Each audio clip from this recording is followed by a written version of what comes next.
Pertama kali memegang smartphone ini membuat saya teringat pada dua smartphone yang sebelumnya pernah saya coba, OnePlus X dan ZTE Blade S7. Hanya saja, feels memegangnya sedikit lebih nyaman dibandingkan ZTE Blade S7 yang punya sudut tajam di sisi-sisinya, tapi masih kalah nyaman dibandingkan dengan OnePlus X. Yang sama dari ketiganya yaitu balutan kaca pada bagian depan dan belakangnya yang membuatnya sangat licin di genggaman tangan. Tapi jangan khawatir, pihak Zook mengklaim kaca Zook Z2 ini memiliki perlindungan Corning Gorilla Glass 4, sehingga seharusnya aman dari goresan benda-benda yang biasanya ada di saku kita seperti kunci atau uang logam. Selain itu, Zook Z2 tampil sederhana dengan balutan warna hitam di seluruh bodinya. Hanya logo Zook saja yang sedikit stand out dengan balutan warna silver untuk menunjukkan identitasnya. Dan entah kenapa, saya selalu suka dengan garis desain seperti ini. Seperti saya menyukai desain Nexus 5X yang juga tampil kalem dengan balutan warna hitamnya. Tetapi, siapa sangka, di balik sederhananya itu tersembunyi sebuah potensi yang cukup besar, tidak tanggung-tanggung. Meski hanya dibanderol sekitar $185 sampai $200, Zook Z2 ini diotaki oleh prosesor flagship yaitu Qualcomm Snapdragon 820.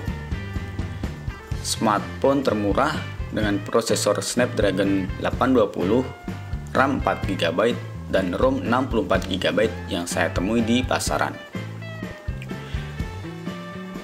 Potensi selanjutnya dari Zook Z2 ini bernama U-Touch. Ya, tombol home pintar yang tersemat di bagian bawah depan smartphone ini memiliki bermacam-macam fungsi.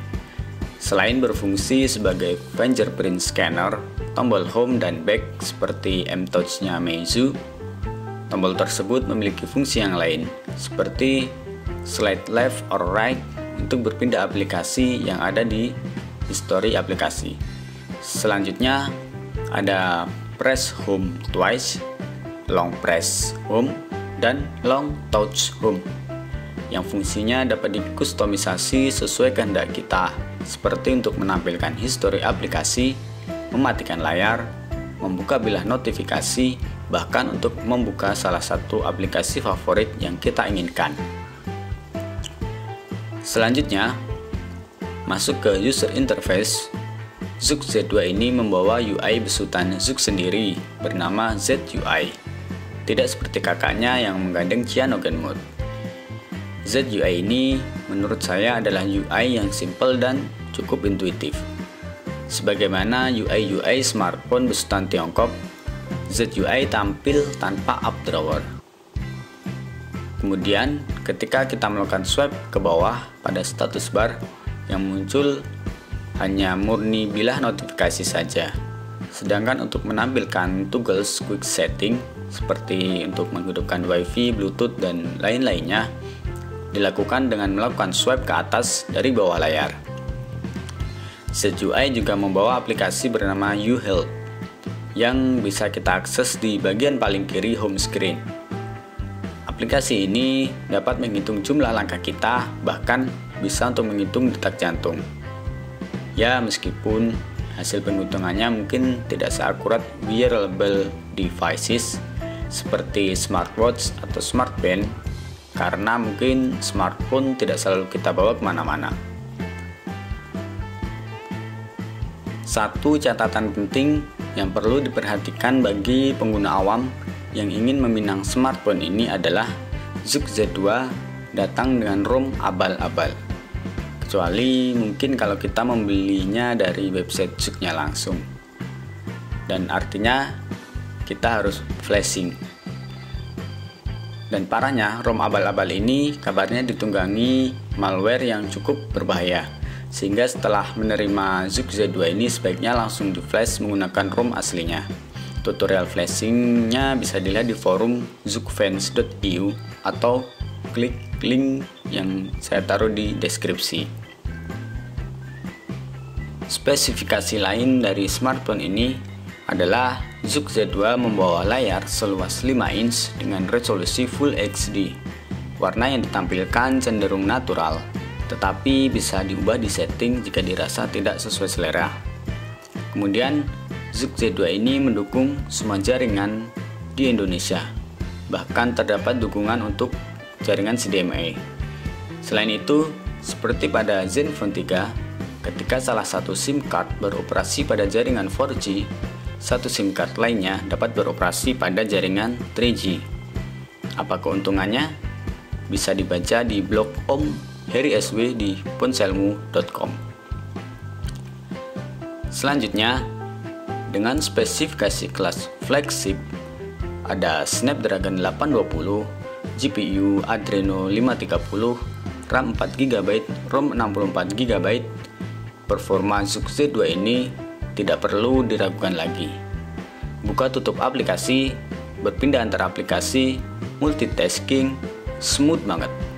Untuk bermain game, mulai dari game ringan sampai game berat sekalipun, semuanya dibabat habis.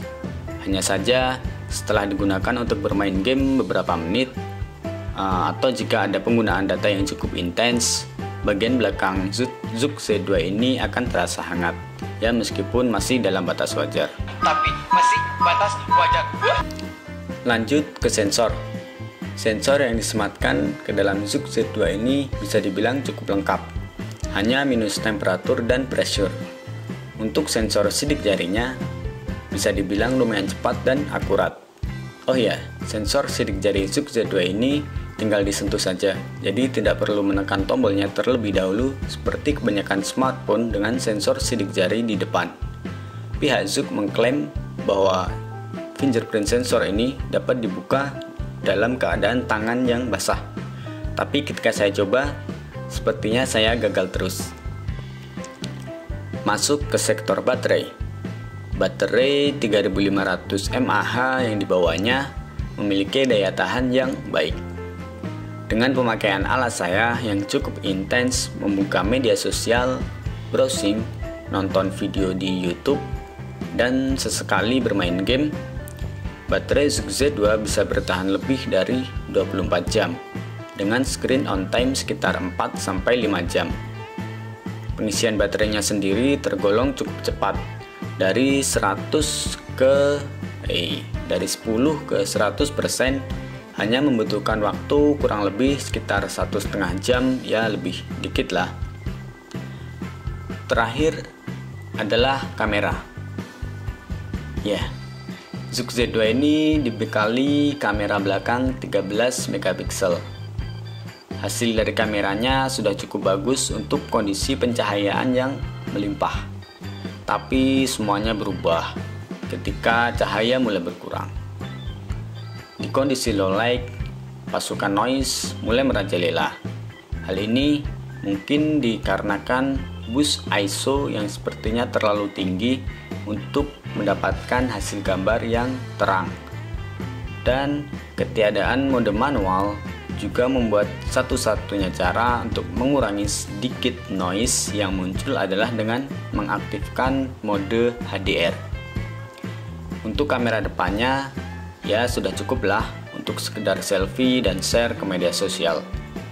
Selanjutnya, untuk klaim Zook bahwa kamera Zook Z2 ini mampu merekam video slow motion 920 fps, sepertinya itu hanya gimmick saja, karena hasil videonya menurut saya masih jauh dari harapan.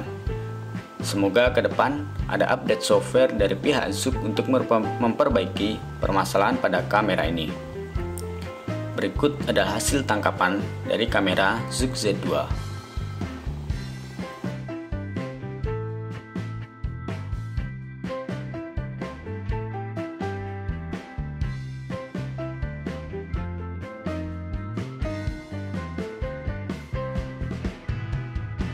Selanjutnya, berikut adalah rangkuman plus dan minus dari Zook Z2 ini.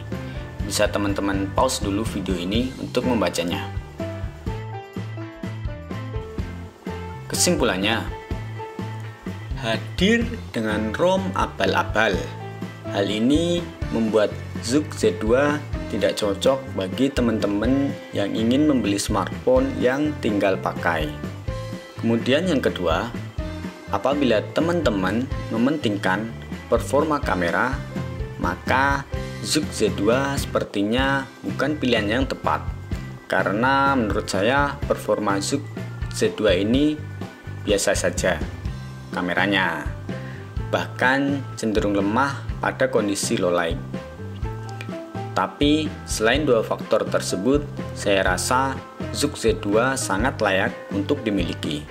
Apalagi bagi teman-teman yang menginginkan smartphone dengan performa multitasking dan gaming yang sangat mumpuni dengan harga yang murah. Nilai yang diberikan Zook Z2 menurut saya sudah melebihi dari apa yang kita bayarkan. Ya, kalau kata orang Kulon Progo mah ya, worth every penny. Penny lu ya. Dan saya rasa Zook Z2 ini masih bisa bertahan hingga 1-2 tahun ke depan seperti smartphone dengan prosesor Snapdragon 801 yang masih cukup mumpuni sampai saat ini.